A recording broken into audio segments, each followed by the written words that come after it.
السلام علیکم ورحمۃ اللہ وبرکاتہ۔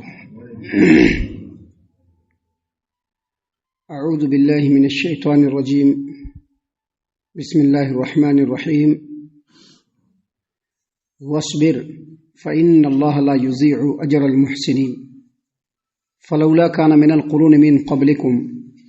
اولو بقیۃ ینہون عن الفساد فی الارض الا قلیلا ممن انجینا منہم واتبع الذين ظلموا ما اترفوا فيه وكانوا مجرمين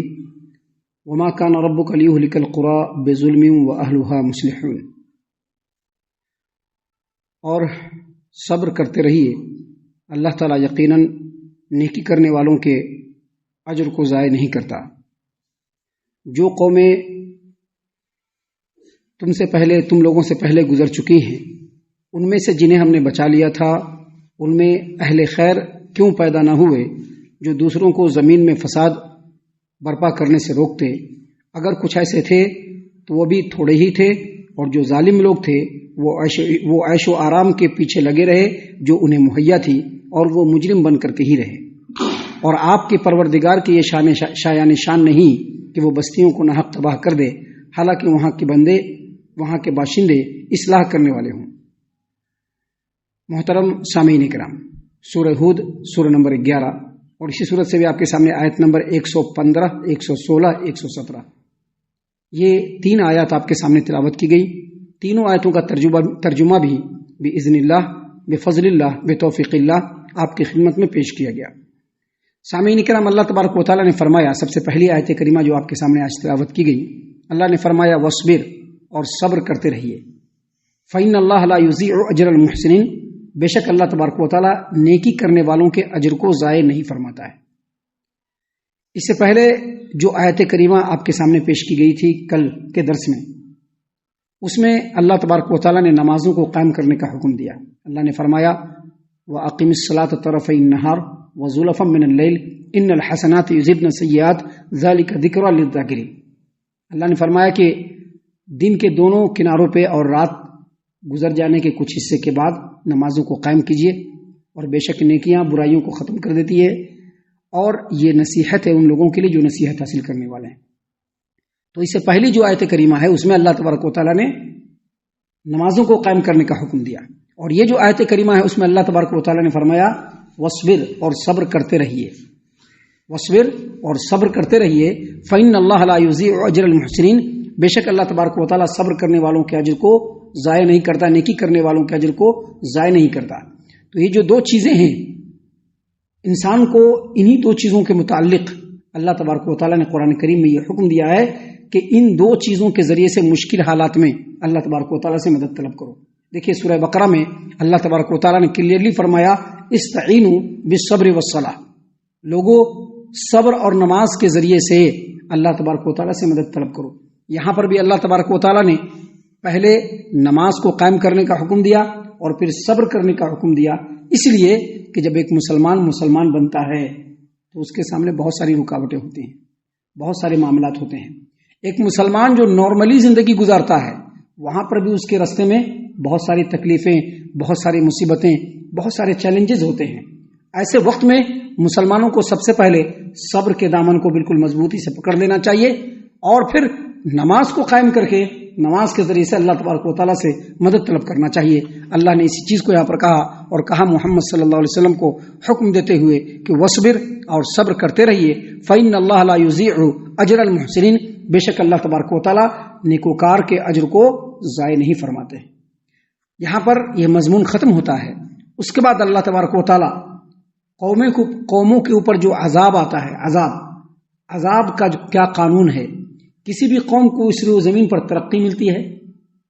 یا کسی بھی قوم کو اللہ تبارک و تعالیٰ اس روئے زمین پر زوال پذیر فرماتا ہے، اس کے پیچھے کیا اسباب ہوتے ہیں، اس کے بارے میں اللہ تبارک و تعالیٰ نے بیان فرمایا۔ دیکھیے اللہ تبارک و تعالیٰ نے فرمایا فلولا كان من القرون من قبلكم اولو بقیۃ ینہون عن الفساد فی الارض الا قلیلا ممن انجینا منہم واتبع الذین ظلموا ما اترفوا فیہ وکانوا مجرمین۔ اللہ نے فرمایا کہ جو قومیں تم سے پہلے گزر چکی ہیں، ان میں جن لوگوں کو ہم نے بچا لیا، ان میں اہل خیر کیوں پیدا نہیں ہوئے جو دوسرے لوگوں کو زمین میں فساد پیدا کرنے سے روکتے؟ ایسے لوگ بہت تھوڑے تھے، اور جو ظالم تھے وہ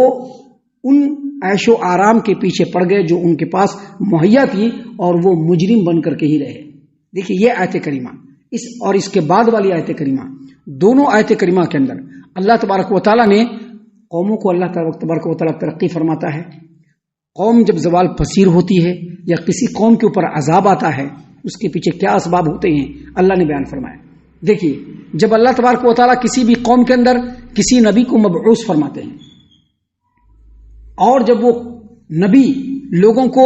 توحید کی دعوت دینا شروع کر دیتے ہیں، اللہ کی طرف بلانا شروع کر دیتے ہیں، تو حق و باطل کے درمیان کشمکش شروع ہو جاتا ہے، جس کے بدلے میں جنگ ہوتی ہے، بہت سارے مسائل پیدا ہوتے ہیں، یہاں تک کہ اللہ تبارک و تعالیٰ کے حکم سے جو نبیوں کی دعوت کو ٹھکرانے والے لوگ ہوتے ہیں تمام کے تمام کو اللہ تبارک و تعالیٰ ہلاک و برباد کر دیتا ہے۔ اب جو لوگ بچتے ہیں، جو ایمان والے ہوتے ہیں، جب وہ گزر جاتے ہیں تو ان کی اولاد میں پھر سے خرابی پیدا ہو جاتی ہے، پھر سے خرابی پیدا ہوتی ہے، اور وہاں پر نیک لوگوں کی تعداد بہت کم ہوتی ہے۔ لیکن جب ان بچے ہوئے ایمان والوں کی اولاد میں خرابی پیدا ہوتی ہے اور جو نیک اور خیر و بھلائی والے لوگ ہوتے ہیں وہ پوری کوشش کر کے سماج و معاشرے کی برائی کو ختم کر دیتے ہیں تو سب لوگ عذاب سے بچ جاتے ہیں، سب لوگ عذاب سے بچ جاتے ہیں۔ لیکن کبھی کبھی ایسا ہوتا ہے کہ جو خیر و بھلائی والے جو لوگ ہوتے ہیں ان کی تعداد کم ہوتی ہے اور ان کے اندر اتنی ہمت اور طاقت بھی نہیں ہوتی کہ سماج و معاشرے کی برائی کو بتائے کہ یہ برائی ہے، اتنی ہمت نہیں ہوتی، اس کے لیے وہ بھرپور کوشش نہیں کرتے ہیں۔ امر بالمعروف نہی عن المنکر، نیکی کا حکم دینا اور برائی سے روکنا، اس کے فریضے کو وہ پورے طور پر انجام نہیں دیتے ہیں تو اس وقت کیا ہوتا ہے؟ اللہ تبارک و تعالیٰ کا عذاب آتا ہے، اور جب عذاب آتا ہے تو یہ برے لوگ بھی نہیں بچتے ہیں اور نیکوکار لوگ بھی نہیں بچتے، کیونکہ وہ تھے موجود اس روئے زمین پر، نیک لوگ موجود تھے، سماج و معاشرے میں برائی پنپ رہی تھی، یہ لوگ ان برائیوں کو دور کر سکتے تھے، لیکن ان لوگوں نے کوتاہی سے کام لیا، جس کی وجہ سے سماج و معاشرے میں برائی پھیل گئی، اور برائی جب پھیل گئی تو اللہ تبارک و تعالیٰ کا عذاب آ گیا۔ آج کے ڈیٹ میں بھی مسلمان اگر اس چیز کے اوپر غور کریں تو بہت ساری جگہوں پر یہ حقیقت ہمارے سامنے آ جاتی ہے، عذاب آیا ہوا ہے، سارے لوگ عذاب میں مبتلا ہیں، سارے لوگ عذاب میں مبتلا، عذاب آیا ہوا ہے۔ سامعین کرام، بنی اسرائیل کے اندر جو 3 گروہ تھا ان گروہوں کا بھی تذکرہ آپ کو معلوم ہوگا کہ ایک لوگ جو تھے، ایک گروپ جو تھا وہ اللہ تبارک و تعالیٰ کی نافرمانی کرنے پر تلا ہوا تھا، دوسرا گروپ جو تھا وہ منع کر رہا تھا، اور تیسرا گروپ جو تھا وہ نیک لوگ تو تھے لیکن وہ منع نہیں کر رہے تھے۔ جب اللہ کا عذاب آیا تو جو نیکوکار لوگ تھے وہ بچ گئے اور باقی سارے کے سارے لوگ ہلاک و برباد ہو گئے۔ سامعین کرام، آج کے ڈیٹ میں بھی اگر اہل خیر لوگ کم ہی ہو، گنے چنے تعداد میں ہو، اور اگر وہ جی توڑ لوگوں کے اندر نیکی کا حکم دینے کا کام کرنا شروع کر دیں، برائی سے روکنا شروع کر دیں، تو اگر اللہ کا عذاب آئے گا بھی تو ایسے لوگوں کو اللہ تبارک و تعالیٰ بچانے کا کوئی نہ کوئی راستہ مہیا فرما دے گا، جیسا کہ قوم لوط کے بارے میں اس سے پہلے بتایا گیا، قوم سمود کے بارے میں اس سے پہلے بتایا گیا کہ پوری کی پوری قوم ہلاک ہوئی، لیکن اللہ تبارک و تعالیٰ نے نبی کو اور نبی کے ساتھ جو لوگ ایمان لائے تھے ان کے بچانے کے اسباب اللہ نے مہیا فرما دیے۔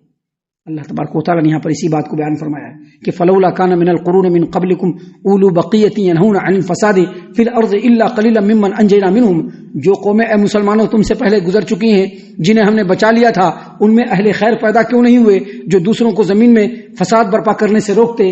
ایسے لوگ تھے بھی تو بہت تھوڑے، اور جو لوگ ظالم تھے وہ عیش و آرام کے پیچھے پڑ گئے جو ان کے پاس تھا، اور وہ مجرم بن کر کے ہی رہے۔ آگے اللہ تبارک و تعالیٰ نے مزید فرمایا وما كان ربك ليهلك القرى بظلم واهلها مصلحون۔ اللہ تبارک و تعالی اللہ نے فرمایا کہ آپ کے پروردگار کے، آپ کے رب کے یہ شایان شان نہیں ہے، آپ کے پروردگار کے شایان شان نہیں ہے کہ وہ بستیوں کو ناحق ہلاک کرے، حالانکہ وہاں کے باشندے لوگوں کی اصلاح کرنے والے ہو۔ مطلب جب تک اصلاح کا کام چلتا رہے گا، جب تک لوگوں کو خیر کی طرف بلایا جاتا رہے گا، جب تک لوگوں کو نیکیوں کی طرف بلایا جاتا رہے گا، تب تک وہاں پہ عذاب نہیں آئے گا۔ جب ان چیزوں کی کمی ہوگی، جب یہ چیز ناپید ہوگا، لوگ اپنے اپنے میں پڑ جائیں گے تو پھر عذاب آئے گا، کیونکہ اللہ تبارک و تعالیٰ کو کسی کو یوں ہی عذاب بھیج دینا یہ اللہ کے شایان نشان نہیں ہے۔ تمام باتوں کا خلاصہ یہ ہے کہ کوئی بھی مسلم سماج و معاشرہ جس کے اندر اسلام ہو، وہاں پر اگر ایسے لوگوں کی تعداد ہو جو خیر و بھلائی کرنے والے ہیں، نیکی کی طرف بڑھنے والے ہیں، ان کے اوپر اولین فریضہ بنتا ہے کہ وہ لوگوں کو نیکی کا حکم دے اور برائی سے روکیں، اور اس کے لیے وہ مختلف طریقے اختیار کریں۔ اگر وہ ایسا کرتے رہیں گے تو خود بھی عذاب سے بچے رہیں گے، قوم کے لوگ بھی عذاب سے بچے رہیں گے۔ اگر وہ ایسا نہیں کریں گے، بے دھیانی سے کام لیں گے، غفلت میں پڑ جائیں گے، تو پھر دھیرے دھیرے پورے سماج و معاشرے میں برائی پھیلے گی، اور جب عذاب آئے گا تو کوئی بھی بچنے والا نہیں۔ ہم اللہ سے دعا کرتے ہیں کہ اللہ تعالی ہم تمام کو ان تمام باتوں کے اوپر خوب غور و فکر اور تدبر کرنے کے ساتھ ساتھ ان باتوں کے اوپر عمل کرنے کی بھی توفیق عنایت فرمائے، آمین۔ اللہ تعالی ہم تمام کو صحیح معنوں میں پکا سچا مومن مسلمان بنائے، اللہ اور اس کے رسول صلی اللہ علیہ وسلم کی اطاعت و فرما برداری کرنے والا بنائے، صحابہ کرام رضی اللہ عنہم کے طریقے پر چلنے والا بنائے، جنت الفردوس میں جگہ عطا فرمائے۔ اے اللہ ہم تمام کو جہنم سے پناہ دے، اے رب العالمین ہم تمام کو جہنم سے پناہ دے، اے مالک الملک ہم تمام کو جہنم سے پناہ دے، آمین یا رب العالمین۔ وما علینا الا البلاغ المبین۔ تبارك الذي نزل الفرقان على عبده ليكون للعالمين نذيرا